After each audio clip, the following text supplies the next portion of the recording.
Hi friends, welcome to Deepika reviews.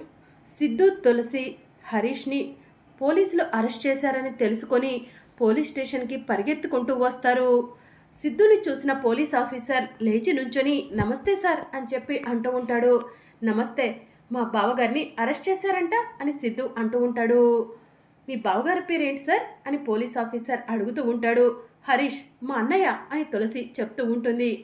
Harish గారా, ఇప్పుడే release చేశాము అని పోలీస్ ఆఫీసర్ చెప్తూ ఉంటాడు. మీరు చెప్పేది నిజమా? మా అన్నయ్యను రిలీజ్ చేశారా అని తులసి అడుగుతూ ఉంటుంది. అవును, ఒక నెల రోజులు గడువు కావాలని చెప్పడంతో రిలీజ్ చేశాము అని చెప్పి పోలీస్ ఆఫీసర్ చెప్తూ ఉంటాడు. Thank you so much sir అని తులసి చెప్తూ ఉంటుంది. ఏమండి, వెళ్దాం మా ఇంటికి అని చెప్పి తులసి అంటుంది. ఇక తులసి, సిద్ధు పోలీస్ స్టేషన్ నుంచి బయటకు వెళ్ళబోతూ ఉండగా సెల్లో ఉన్న ఒక ఖైదీ, మేడం మీతో కాస్త మాట్లాడాలి అని తులసికి సైగ చేస్తూ ఉంటాడు. ఇక తులసి మెల్లగా ఆ ఖైదీ దగ్గరకు వెళ్ళి ఏంటి అని చెప్పి అడుగుతూ ఉంటుంది. పోలీసులు ఏదో మీ అన్నయ్యపై గూడుపుటని చేశారు అని చెప్పి ఖైదీ చెప్తూ ఉంటాడు. ఏం మాట్లాడుతున్నారు మీరు అని తులసి అడుగుతూ ఉంటుంది. అవును మేడం, పోలీసు వాళ్ళ చేతికి చిక్కిన తర్వాత ఎంత బ్రతిమలాడినా కూడా వాళ్ళు వదిలిపెట్టరు. మీ అన్నయ్య విషయంలో కూడా అదే చేశారు. కానీ మీ అన్నయ్యతో ఏదో ఫైల్ మీద సంతకం పెట్టించుకున్నారు. ఆ సంతకం ఏంటన్నది నాకు తెలీదు. సంతకం పెట్టించుకొని మీ అన్నయ్యకు డబ్బులు ఇచ్చి మరీ పోలీసు వాళ్ళు పంపించేశారు మేడం. ఎందుకో నాకు అనుమానంగా ఉంది. మీరు మీ అన్నయ్యను అడిగి ఆరా తీయండి అని ఖైదీ తులసికి చెప్తూ ఉంటాడు. పోలీసు వాళ్ళు హరీష్ అన్నయ్యకు డబ్బులు ఇవ్వటం ఏంటి? ఇతను చెప్పేది నిజమా అని తులసి మనసులో అనుకుంటూ ఉంటుంది.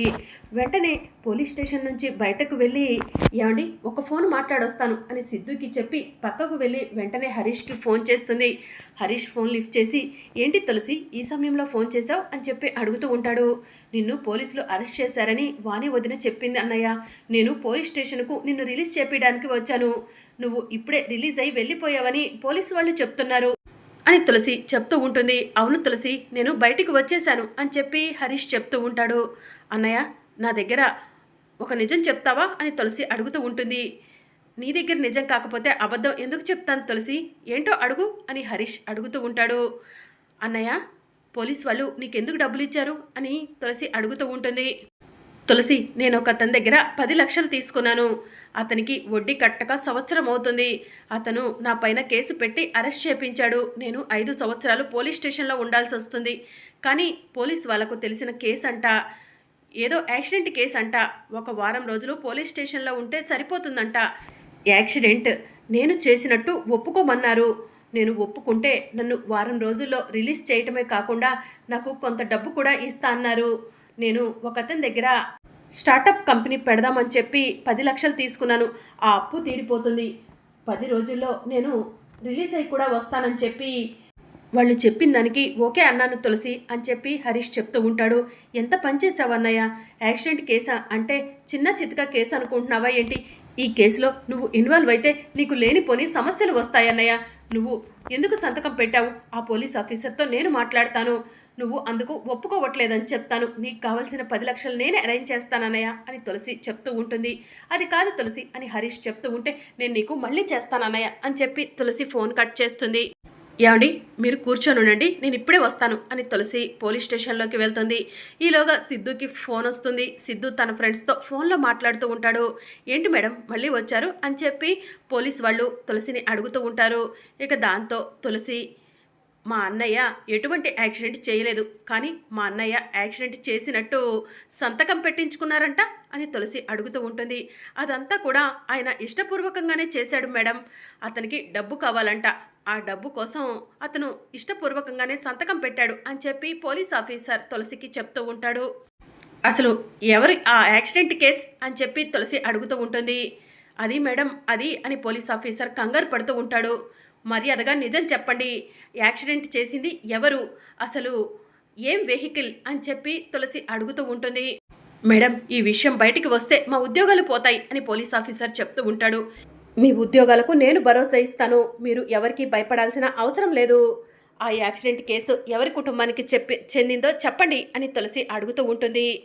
మేడం అది అది అని పోలీస్ ఆఫీసర్ కంగారు పడుతూ ఉంటాడు. పర్వాలేదు చెప్పండి అని తులసి అడుగుతూ ఉంటే బసవరాజు గారి కుటుంబానికి చెందింది అంటే మీ కుటుంబానికి చెందిందే మేడం అని పోలీస్ ఆఫీసర్ చెప్పడంతో తులసి ఒక్కసారి షాక్ అవుతుంది. మా ఇంట్లో యాక్సిడెంట్ కేసా? నాకు తెలియకుండా అని తులసి షాకింగ్గా ఆలోచిస్తూ ఉంటుంది. ఒకసారి దానికి సంబంధించిన డీటెయిల్స్ చెప్తారా అని తులసి అడుగుతూ ఉంటుంది. మేడం, ఈ విషయం బసవరాజు గారికి తెలిస్తే ఇంకేం లేదు అని పోలీస్ వాళ్ళు కంగారు పడుతూ ఉంటారు. మామయ్యకు తెలియకుండా నేను చూసుకుంటాను, అసలు ఒకసారి డీటెయిల్స్ చెప్తారా అని తులసి అడుగుతూ ఉంటుంది. ఇక పోలీస్ వాళ్ళు డీటెయిల్స్ తులసికి చెప్తూ ఉంటారు. తులసి డీటెయిల్స్ చూసి షాక్ అవుతుంది.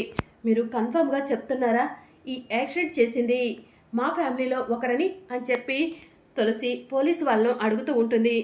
అవును మేడం, ఈ కారు నెంబరు, ఈ కారు బసవరాజు గారి కుటుంబానికి చెందిందే. కానీ ఆ రోజు కారు యాక్సిడెంట్ చేసింది ఎవరన్నది తెలీదు. రీసెంట్గా ఈ కేసు గురించి బసవరాజు గారితో మాట్లాడటానికి వెళ్తే బసవరాజు గారు కంగారు పడుతూ ఎవరైనా ఈ యాక్సిడెంట్ మేమే చేశామని ఒప్పుకుంటారేమో కనుక్కోమన్నారు. వాళ్ళకు తగిన పారితోషికం ఇస్తా అన్నారు. మేము ఎవరైనా బకరా దొరుకుతాడేమోనని చూస్తున్న సమయంలో మీ అన్నయ్య హరీష్ కనిపించాడు. హరీష్కి డబ్బు ఇస్తా అనగానే ఈ యాక్సిడెంట్ కేసు ఒప్పుకున్నాడు మేడం. బసవరాజు గారికి ఫోన్ చేసి చెప్పాను, డబ్బు కూడా పంపించారు. హరీష్కి ఆ డబ్బు ఇచ్చేసి హరీష్ని రిలీజ్ చేపించి పంపించేశాము అని పోలీసు వాళ్ళు చెప్తూ ఉంటారు. అంటే ఆ రోజు శ్రీకాంత్ గారిని చంపింది ఈ కుటుంబంలో వాళ్ళేనా? శ్రీకాంత్ గారు చావుకి కారణం ఈ కుటుంబంలో వాళ్ళ? ఆ రోజు కారు నడిపింది ఎవరై ఉంటారు? యాక్సిడెంట్ చేసి శ్రీకాంత్ గారిని చంపింది ఎవరై ఉంటారు? ఎవరన్నది తెలుసుకుంటాను అని తులసి మనసులో అనుకొని, సరే సార్, నేను బయలుదేరుతాను. మీరు నాకు ఈ డీటెయిల్స్ చెప్పారని నేను ఎవరితో చెప్పను. అంతేకాదు సార్, మా అన్నయ్యను ఈ యాక్సిడెంట్ కేసు ఒప్పించారు కదా, మా అన్నయ్య ఈ యాక్సిడెంట్ కేసు ఒప్పుకోడు. మీ డబ్బు నేను మీకు తిరిగిస్తాను అని తులసి అక్కడి నుంచి వెళ్ళిపోతుంది. ఇక తులసి సిద్ధు దగ్గరకు వెళ్ళగానే, సిద్ధు వెళ్దామా తులసి అని చెప్పి అడుగుతూ ఉంటాడు. వెళ్దామండి అని తులసి ఆందోళనగా చెప్తూ ఉంటుంది. తులసి, ఇప్పటి వరకు బాగానే ఉన్నావు కదా, ఏమైంది అని సిద్ధు అడుగుతూ ఉంటాడు. ఏం లేదండి అని తులసి చెప్తూ ఉంటుంది. లేదు, ఏదో ఉంది, అదేంటో చెప్పు తులసి అని సిద్ధు అడుగుతూ ఉంటాడు. ఏమండి, నేను ఒక విషయం అడుగుతాను, మీకు తెలిసినట్టు చెప్తారా అని తులసి అడుగుతూ ఉంటుంది. చెప్తాను తులసి అని సిద్ధు అంటూ ఉంటాడు. Black Innova August 26 car number 2222 ring road దగ్గర యాక్సిడెంట్ అయింది. ఆ యాక్సిడెంట్ ఎవరు చేశారో మీకు తెలుసా అని తులసి అడుగుతూ ఉంటుంది. 2022 అనేది మన కార్ నెంబరే, అలాగే బ్లాక్ ఇన్నోవా కూడా మనదే. రింగ్ రోడ్డు దగ్గర ఆగస్టు 26 అని సిద్ధు కాసేపు ఆలోచిస్తూ ఉంటాడు. కాసేపటి తర్వాత గుర్తొచ్చింది తులసి, ఆ రోజు నామినేషన్ ఉందని వర్షంలో కంగారుగా వెళ్తుంటే ఎదురుగా ఒక కారు వచ్చింది. చూసుకోకుండా ఆ కారుకి నేనే యాక్సిడెంట్ చేశాను. కారులో ఉన్న వాళ్ళకు చిన్న గాయాలయ్యాయి. తర్వాత వాళ్ళని పరామర్శిద్దామని వెళ్ళేసరికి వాళ్ళు డిశ్చార్జ్ అయ్యి వెళ్ళిపోయారని కూడా తెలిసింది. థ్యాంక్ గాడ్, ఆ యాక్సిడెంట్లో వాళ్ళు చిన్న దెబ్బలతో బయటపడ్డారు కాబట్టి సరిపోయింది. లేదంటే నాకు నేను ఎప్పటికీ క్షమాపణ చెప్పుకోలేకుండా పోయేది తులసి అని సిద్ధు చెప్తూ ఉంటాడు. ఆ కారులో వాళ్లకు చిన్న దెబ్బలు తగిలాయని, ప్రమాదం పెద్దగా ఏం లేదని మీకెవరు చెప్పారండి అని తులసి అడుగుతూ ఉంటుంది. మా నాన్న పిఏ చెప్పారు తులసి అని సిద్ధు అంటూ ఉంటాడు. అంటే మావయ్యకు విషయం తెలుసు అన్నమాట, ఈయనకు మాత్రమే నిజం తెలియదన్నమాట అని తులసి మనసులో అనుకుంటూ ఉంటుంది. ఆ రోజు శ్రీకాంత్ గారు చనిపోవడానికి కారణం సిద్ధు గారి కార్ డ్రైవింగే అన్నమాట అని తులసి ఆలోచిస్తూ ఉంటుంది. ఈ విషయం బయటపడితే మామయ్య రాజకీయ భవిష్యత్తు నాశనం అవుతుందని మామయ్య ఈ విషయాన్ని బయటికి రాకుండా మేనేజ్ చేయాలని చూస్తున్నారన్నమాట అని తులసి ఆలోచిస్తూ ఉంటుంది. ఇప్పుడు ఖుషికి తండ్రిని దూరం చేసిన సిద్ధు గారికి నేను శిక్ష వేయాలా, లేదంటే నా భర్తని ఆయన్ని వదిలేసేయాలా అని తులసి ఆలోచిస్తూ ఉంటుంది. మరి అప్కమింగ్ ఎపిసోడ్లో ఏం జరగబోతుందో తెలుసుకోవాలనుకుంటున్నారా? అయితే ఛానల్ను సబ్స్క్రైబ్ చేసుకొని సపోర్ట్ చేయడం మర్చిపోకండి. Thank you for watching.